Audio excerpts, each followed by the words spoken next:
देशात मतदान वाढीचे प्रमाण वाढले आहे. कराड दक्षिण मतदारसंघात हे प्रमाण 8.92% इतके आहे. पृथ्वीराज चव्हाण यांना निवडणुकीमध्ये निवडून येता आलं नाही, म्हणून मतदान प्रक्रियेवर आक्षेप घेणे योग्य नाही, त्यांना शोभत नाही.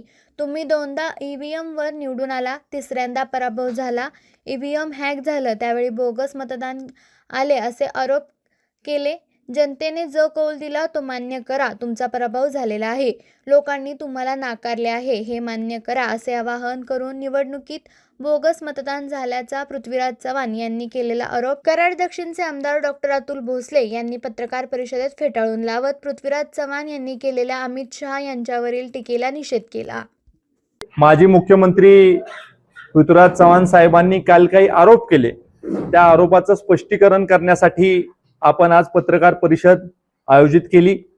मी सगळी आकडेवारी ही पत्रकार बांधवांच्या समोर मांडलेली आहे. मुळात कराड दक्षिण विधानसभा मतदारसंघामध्ये SIRचं काम चालू व्हायच्या आधी म्हणजे 10 जून 2026 एकूण मतदारांची संख्या ही 3,03,202 इतकी होती. या 3,03,202 मतदारांपैकी 2,67,121 मतदारांचे EF फॉर्म हे आज सरकारकडे आलेले आहेत. जे परमनंटली शिफ्टेड मतदार आहेत त्यांची संख्या 22,263 आहे.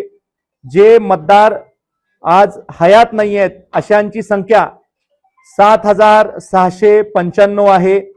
जे मतदार या प्रक्रियेमध्ये ॲब्सेंट होते त्यांची संख्या 1,554 आहे. आणि त्यामुळं जे दुबार मतदार आहेत, दुबार मतदारांची संख्या 4,528 आहे. आणि त्यामुळं त्यांनी जो आरोप केलेला आहे की 58,000 दुबार मतदार होते, हे धाधांत खोटा आहे. सगळी आकडेवारी ही प्रांत ऑफिसकडे उपलब्ध आहे. माझी आपल्याला सगळ्यांना विनंती आहे की प्रेसचे प्रतिनिधी म्हणून आपण सगळी माहिती प्रांत ऑफिसकडून घ्यावी. प्रांत ऑफिसकडनं माहिती घेतल्यानंतर आपल्याला असं कळेल की फक्त 4,528 हे दुबार मतदार होते. SIR मध्ये मतदान व्यवस्थित करण्यासाठीची जी प्रक्रिया झाली किंवा मतदान जे दुबार होतं ते कमी करण्यासाठी किंवा इतर मतदान कमी करण्यासाठी जी प्रक्रिया झाली ती पार पडलेली आहे.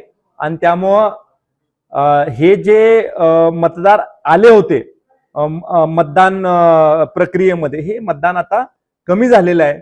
पण हे जे खोटे आरोप होतात आहे की 58,000 होते, 46,000 होते, काय वेगवेगळे आकडे देतात, हे चुकीचं आहे.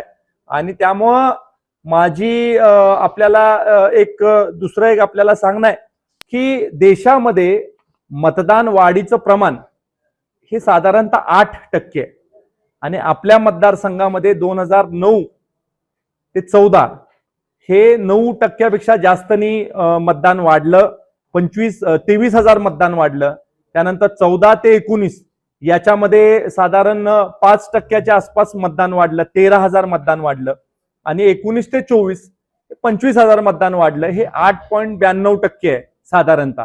आणि त्यामुळं मतदान वाढीची जी जो रेट आहे देशाचा, त्याला अनुसरूनच आपल्या मतदारसंघामध्ये सुद्धा मतदान वाढलेलं आहे.